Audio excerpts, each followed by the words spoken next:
Board examination जो होता है उसके बारे में हम लोग आज यहाँ पे जानेंगे कि एग्ज़ाम में क्या क्या आता है और कैसे कैसे आता है।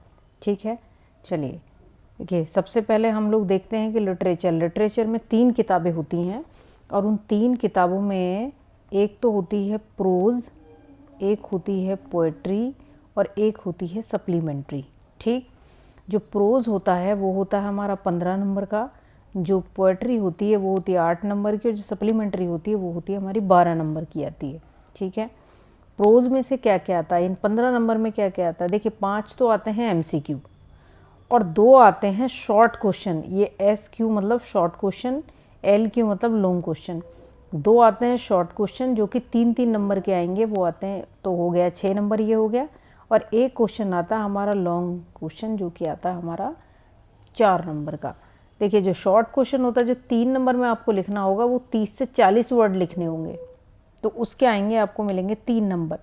और जो लॉन्ग क्वेश्चन होता है वो होता है 60 वर्ड का, उसमें आपको एक क्वेश्चन लिखने के लिए लगभग 60 शब्द लिखने होंगे। ऐसा कोई ज़रूरी नहीं है कि आप बिल्कुल गिन के 60 ही लिखें, आप ऐसा भी कर सकते हैं कि भाई 55 पे क्वेश्चन ख़त्म हो गया, ठीक है, 55 पे हो सकता है 70 वर्ड हो जाएं तो भी कोई बात नहीं है, 80 वर्ड हो जाएं तो भी कोई बात नहीं है। ठीक, तो आपको इन सब चीज़ों के लिए बॉदर नहीं करना है, सिर्फ इतना जानना है कि प्रोज़ में जो 15 नंबर का आता है उसमें 5 नंबर का MCQ आता है और 2 शॉर्ट क्वेश्चन आते हैं जो कि 6 नंबर के होते हैं, एक क्वेश्चन 3 नंबर का, एक लॉन्ग क्वेश्चन आता है जो कि 4 नंबर का होता है। ठीक है, अब आ जाते हैं पोएट्री में। पोएट्री में जो है 2 MCQ आते हैं और एक जो क्वेश्चन आता है वो 4 लाइनें लिखने को कहता है जो कि पेपर में ना छपी हों, क्योंकि 4 लाइनें वो पेपर में छाप के देता है।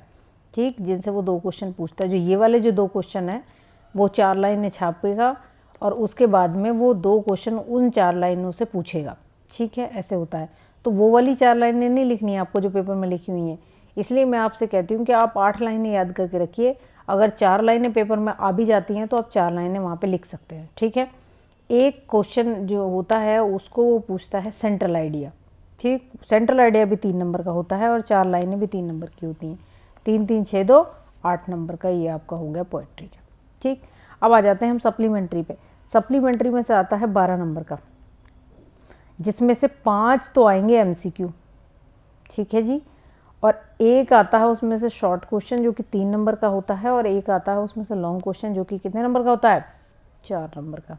ठीक, अब देखिए, अब हम आते हैं ग्रामर वाले पोर्शन पे। ग्रामर में क्या क्या चीज़ें आती हैं और कैसे कैसे आती हैं।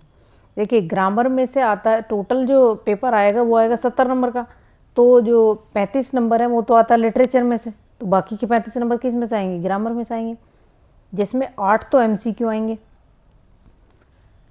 4 नंबर का आता है ट्रांसलेशन, जो कि एक हिंदी की उसने 2-3 लाइनें लिखी होंगी और वो हिंदी से आपको इंग्लिश में ट्रांसलेशन करने को बोलेगा।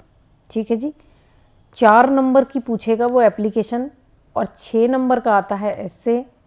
और जो ये 6 नंबर की ग्रामर है ना, इसमें वो कई सारी चीज़ें पूछ लेता है, जैसे 2 नंबर का 2 नंबर का होगा एक्टिव पैसिव, 2 नंबर का होगा डायरेक्ट इनडायरेक्ट, 2 नंबर की होगी पंक्चुएशन, और जो ये 6 नंबर हो गया, 3 2 2 4 2 6।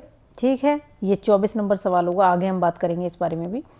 और जो ये एक और होता है ना, ये जो 7 नंबर जो आते हैं, 7 नंबर, ये क्या है, ये अनसीन पैसेज होता है एक्चुअली लिखा हुआ एक।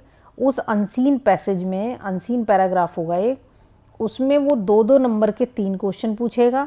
मतलब एक पैराग्राफ लिखा होगा, जैसे यहाँ पे एक पैराग्राफ लिखा है और उसने 4 क्वेश्चन छापे होंगे। उन 4 क्वेश्चन में से जो 3 क्वेश्चन होंगे वो 2 नंबर 2 नंबर 2 नंबर के होंगे और एक क्वेश्चन जो होगा उसी में से होगा, उसी में से, लेकिन उसमें वो पूछता है वोकेबलरी जो 1 नंबर की आती है। मतलब किसी एक शब्द का वो मीनिंग आप लोगों से पूछ लेगा और वो उस पैराग्राफ में दिया हुआ होगा, ये जो पैराग्राफ वो छापेगा।